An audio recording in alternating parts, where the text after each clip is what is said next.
You know, there are stories you come across in the world of celebrities that are so disturbing, so heartbreaking, that they make you stop and think about how easily the truth can be hidden behind fame, power, and carefully crafted public images. And this is one of those stories that still lingers with me because it's not about the music charts, it's not about red carpets or sold-out concerts. It's about a real person, a young woman named Celeste, who found herself caught in a relationship that on the outside looked glamorous, exciting, even enviable, but on the inside was filled with control, manipulation, and emotional destruction. Even those we admired of how many people, even those we admire from afar, can have sides to them that are completely different from the image they show the world. David, the man at the center of this story, was a singer whose career painted him as someone adored by fans, someone with talent, charm, and charisma that seemed magnetic. And yet, when the lights dimmed and the applause faded, what was left behind was someone who thrived on having control over others, someone who knew how to present one face to the public while showing a much darker one to those who got close. And Celeste unfortunately became one of the people who saw that hidden side up close, a side that didn't just disappoint her, it eventually broke her down to the point where she lost her spirit, her identity, and eventually her life.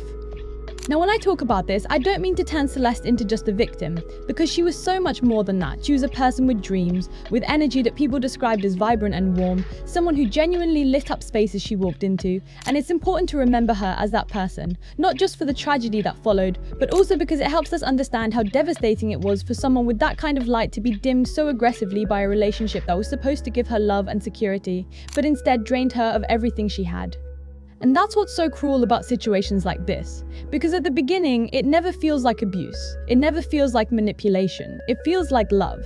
And from what people have said, when Celeste first entered David's world, it probably felt like stepping into a dream. Because he knew exactly how to make someone feel special, how to make them believe they were chosen, how to create this illusion of romance that almost sweeps you off your feet. And I think that's where a lot of people outside the situation fail to understand, because they look back later and wonder why she stayed, why she didn't walk away. But the truth is that abusers don't show you the monster right away. They show you the charm, they show you the love, they overwhelm you with affection and promises until you're convinced you found something rare. And by the time the cracks start to show, you're already deeply invested, emotionally tied, and believing that maybe the rough edges are just temporary. But with David, those rough edges weren't temporary at all. They were the real him. And once he felt secure that Celeste was tied to him, that's when the control started to surface in small but powerful ways. Like deciding who she could talk to, where she could go, making her feel guilty for wanting independence, and then slowly shifting the dynamic so that everything revolved around him, his needs, his emotions, his insecurities. And before long, Celeste was living in a world where her own identity didn't even matter anymore. And that's the saddest part to me, because she was someone who had so much potential, yet he managed to convince her that she was nothing without him. And when you're in love with someone who constantly reminds you that you're not enough, you start to believe it, and once you believe it, leaving feels impossible, and I think that's what kept Celeste trapped for so long. What also made it worse was the fact that David wasn't just any guy, he was someone with influence, someone with fans, someone whose career gave him credibility in the eyes of the public, and that made it almost impossible for Celeste to speak out, because who would believe her over him? If she tried to confide in others, she risked being discredited, painted as dramatic, or even silenced, and I think that's something that happens way too often, where victims of abuse don't get heard because the abuser has the louder microphone, the bigger following, the stronger image. And David used that power, whether consciously or subconsciously, to keep her quiet, to keep her isolated, to keep her in his grip, and every day that grip got tighter. The cycle of abuse isn't always loud and obvious. Sometimes it's quiet, it's calculated, it's hidden in apologies after cruel words, in promises after violent outbursts, in moments of tenderness that make you think maybe the nightmare is over, only for it to start again. That's the life Celeste was living, a constant roller coaster of being broken down and then patched up just enough to stay. And that kind of cycle doesn't just wear you out, it erases who you are piece by piece. Friends noticed the change in her, the way she lost her spark, the way her once bright energy became dimmed, the way her smile didn't quite reach her eyes anymore. And that's how you know someone is suffering, when who they are starts disappearing right in front of you. Eventually, it became too much for Celeste to carry, and the tragedy that followed is something that still shocks people, not only because of how her life ended, but because of how preventable it all could have been if the signs hadn't been ignored, if people around her could have pulled her out, if the system had been more protective. But the sad reality is that many victims slip through the cracks, their cries for help get overshadowed, and by the time the truth comes out, it's already too late.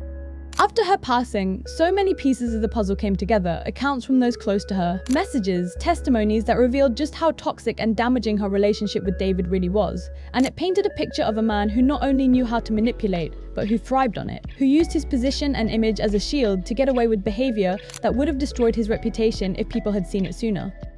And here's the part that really bothers me. There were still people who defended him, who excused his behavior because of his talent, because they couldn't reconcile the voice they loved with the man he really was. And that's a dangerous way of thinking, because it creates this culture where celebrities are untouchable, where the art somehow excuses their actions, and that's how abusers stay protected in the spotlight. But let me say it clearly, talent is not a free pass to harm others.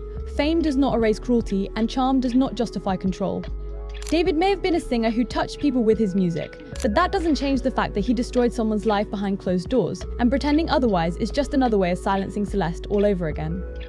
When I reflect on this whole situation, I can't help but think about how many other Celestes are out there right now, trapped in relationships that look fine on the surface but are suffocating in reality. How many people are smiling in public while breaking in private, and how often we dismiss their pain because we can't imagine that the person next to them could ever be capable of such harm. That's why stories like this matter, not because of the celebrity attached to them, but because they open our eyes to the truth that abuse doesn't always look the way we think it does. It doesn't always come from strangers. It doesn't always come with bruises. It often comes from the people closest to us, the ones we trust the most, and that's what makes it so devastating.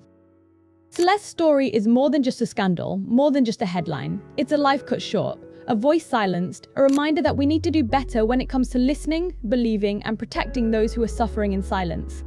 And as painful as it is to talk about, it's important, because the only way to honor her memory is to make sure her story isn't forgotten, to make sure people see the truth behind the image, and to remind ourselves that just because someone can sing, just because someone can charm a crowd, doesn't mean they're incapable of cruelty. David will always carry the shadow of what happened, but Celeste should always be remembered for the light she once carried, the person she was before he dimmed it, and the lesson her story leaves behind.